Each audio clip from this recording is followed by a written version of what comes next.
Alors, on est parti pour une analyse complète du token de Galaxy Digital Holdings, qui est une compagnie minière du Bitcoin.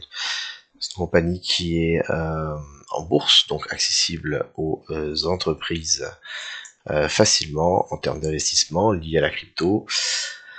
Depuis longtemps, hein, depuis quand même 2010, donc relativement longtemps, et qui vous permet, voilà, d'être lié aux cryptos en termes d'investissement. Excusez-moi, je vais me mettre en normal, voilà. L'analyse complète va se passer de la manière suivante. Je vais d'abord identifier mes niveaux horizontaux, mes volumes et compagnie, et ensuite je viendrai sur éventuellement les setups que j'identifie.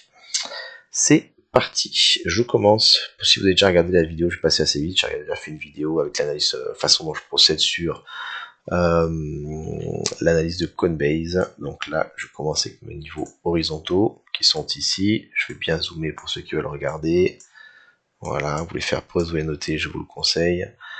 Donc voilà, dans des bottoms ici du précédent bull run, du bear market précédent, de ce bear market, ça correspond à un niveau annuel très très fort, très très bas. Ensuite on a des niveaux monthly, weekly, actuellement c'est du court terme, daily, et au-dessus de nous les résistances qui nous attendent. Voilà pour les niveaux horizontaux, ce sont les seuls que j'ai pu noter dans ma façon de fonctionner. Ensuite, on va venir sur les canaux. Actuellement, quand je regarde ça, j'ai du mal à pouvoir définir une structure. Je n'ai pas forcément de triangle. J'ai éventuellement ici, oui, une trendline haussière. Ça, je veux bien le voir. Ok, raté, ce genre de choses.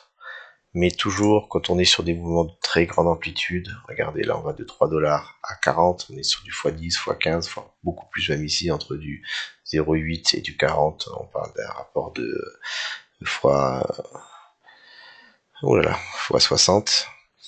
Il faut aller en logarithmique. Et en logarithmique, vous allez voir que les choses s'éclairent. Ah. Et là, on a des canaux en logarithmique qui sont ici. Je passe en weekly. Rapidement, qu'est-ce que c'est qu'un canal logarithmique? C'est un mouvement où le prix monte de manière exponentielle. Ok? Et à chaque fois, exponentielle, ça veut dire que ça c'est 1 fois 2, 1 fois 2, 1 fois 2, 1 fois 2. Mais en termes de prix, quand on va être en carte normale, ici c'est 1 fois 2, ça peut correspondre à passer de 3 à 6. Donc de 3 à 6. Mais ici, 2 fois 2, c'est de passer de 20 à 40. De 20 à 40. Là, sur cette carte-là, l'amplitude va être la même. Mais lorsque moi ici je vous mets en normal, vous voyez que on a quelque chose qui est exponentiel. Et l'avantage de la carte exponentielle, c'est que permet de pouvoir voir, parce que vous avez tendance, si vous êtes à l'intérieur, plus rapide, plus lent en sortie ou pas. Et surtout, lorsque l'on sort de tendance exponentielle, généralement, surtout après une poussée aussi haute, c'est le moment de la distribution et ensuite du bear market. Donc très intéressant à suivre et à valider en échelle weekly. Donc une sortie de canal ou une sortie, il faut attendre 10 fois, 1, 2, 3, un mois et demi pour le valider. Mais ça met en marche des choses qui durent très longtemps. Donc dans le canal actuel qui est moins penché, donc ça veut dire qu'il y a moins de volatilité haussière, ça monte moins vite. On est toujours très très bien à l'intérieur. Regardez, boum, boum, boum, boum, boum, boum, boum, boum, boum. Et on est toujours dedans. Donc pour moi, on est toujours haussier et on a toujours le potentiel de venir continuer là-dedans à l'intérieur en attendant la sortie. Voilà. Le bull run n'est pas fini sur celui-ci. Je repasse à normal. À partir de là, ça m'intéresse d'en acheter. Si je devais en acheter, je devais choisir. J'ai pas envie de shorter quelque chose qui est haussier, ce serait quand même très risqué, surtout sur du long terme. Je vais identifier en plus de ça des niveaux du coup là qui sont assez évidents aux yeux, des niveaux support-résistance, support, support, support, support, celui-ci, support, support, support, voilà, résistance, résistance, celui-ci, résistance, résistance, résistance, résistance. Et donc ces niveaux-là sont des niveaux qui sont importants à avoir. Je vais regarder le volume profile, donc la répartition du volume. Alors j'ai choisi de commencer au bull run de 2021 lorsque on a franchi, sauf erreur de ma part, cette partie-là. On va voir si c'est pas de bêtises. Exactement, voilà. Donc j'ai analysé la répartition du volume lors du bull run. On peut voir que le volume est majoritairement exécuté à 70% entre les 13 et les 26 $. Et j'ai tracé les niveaux horizontaux qui correspondent. Borne basse, borne haute, zone de volume. Ça devrait être intéressant plus tard. Vous voyez déjà que ça correspond à des choses. J'ai également mes fibos. Donc mon premier fibo, j'ai pas pris celui-là, c'est la mèche est trop rapide. Et puis surtout, on a un retour, j'ai pris d'ici au bottom. Et vous voyez que bottom, 382 résistance actuellement, depuis le top et le bottom, le 618 résistance. Et ça, souvent, c'est pas anodin. 382. Là, ça va marcher. Donc, visiblement, c'est une action qui est très technique, puisqu'elle semble bien respecter le niveau technique. Donc, moi, ça m'intéresse, parce que mon taux de réussite devrait être relativement bon. Je continue. Deuxième Fibo. Le Fibo, cette fois-ci, haussier. J'ai pris depuis le bottom jusqu'au top. Alors, vous voyez, c'est pas très bien tracé.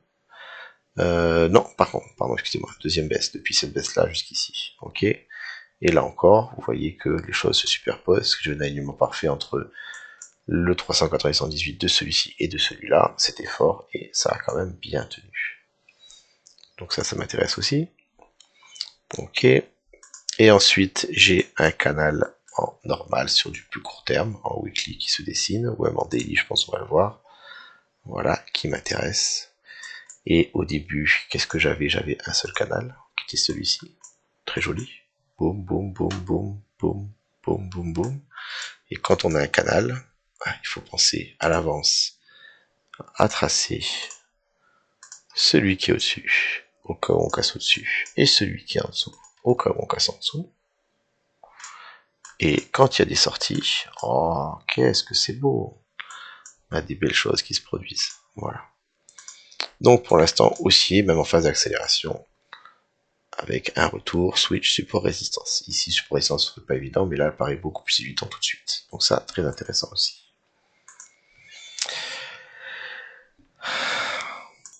Je vais donc masquer mes canaux, je suis passé en weekly, et encore une chose, des fois en phase d'aller-retour, je passe en weekly. Si ici je devais dessiner des zones de range, ce serait pas mal, mais regardez la belle chose, je repasse en logarithmique. Et quand je suis en logarithmique, j'ai des rectangles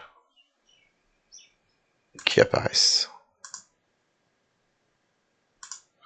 Ces rectangles sont de taille équivalente. Ça veut dire que si ça c'était un x2, x2, x2, x2, donc autant dire, ça au séquentiel c'est x2, 2 x2, 4, x4, ici on était sur un x8, là on était sur un x7 depuis le bottom, voilà, si c'était du 2 bien sûr. Et donc, lorsqu'on est ici, et ben il faut tracer, excusez-moi, le dernier, qui est celui-là.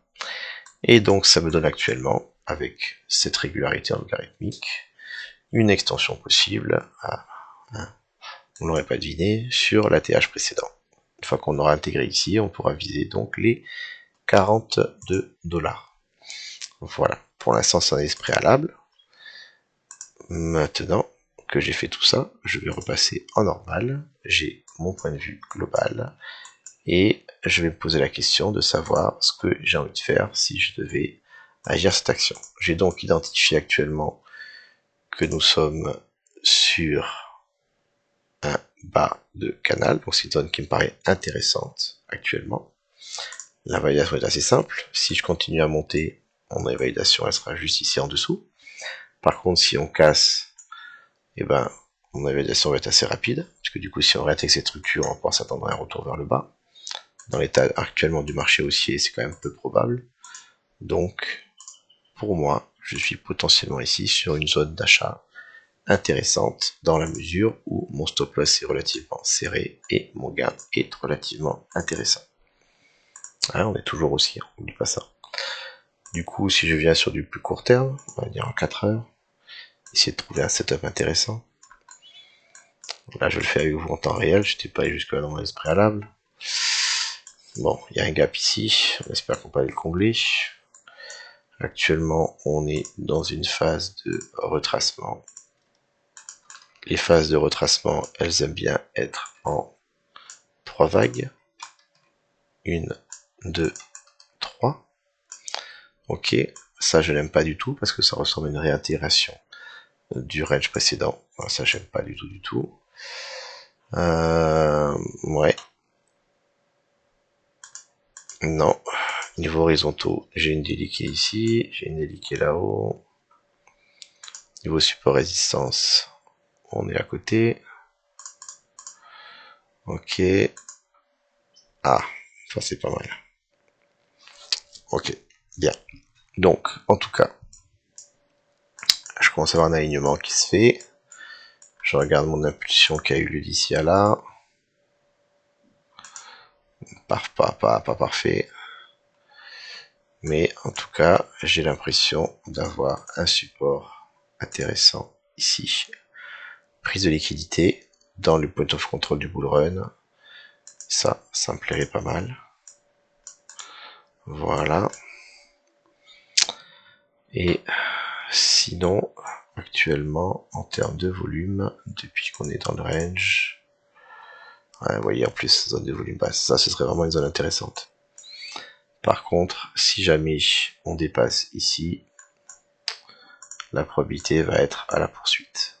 Voilà. Donc en l'état actuel, j'aime pas trop acheter pour du court terme. J'ai pas de setup là où je suis un petit peu loin déjà de mon support. Ok.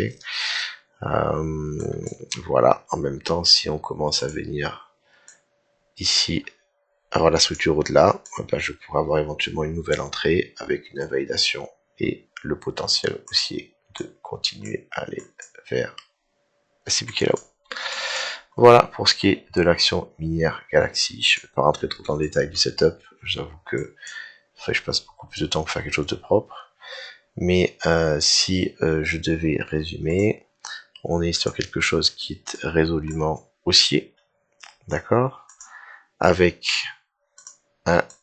des canaux et des systèmes logarithmiques très bien respectés, qu'il va falloir surveiller pour avoir l'indication de fin ou non de bull run. En l'état actuel, il semblerait qu'on fasse un rebond ici sur une fin de canal,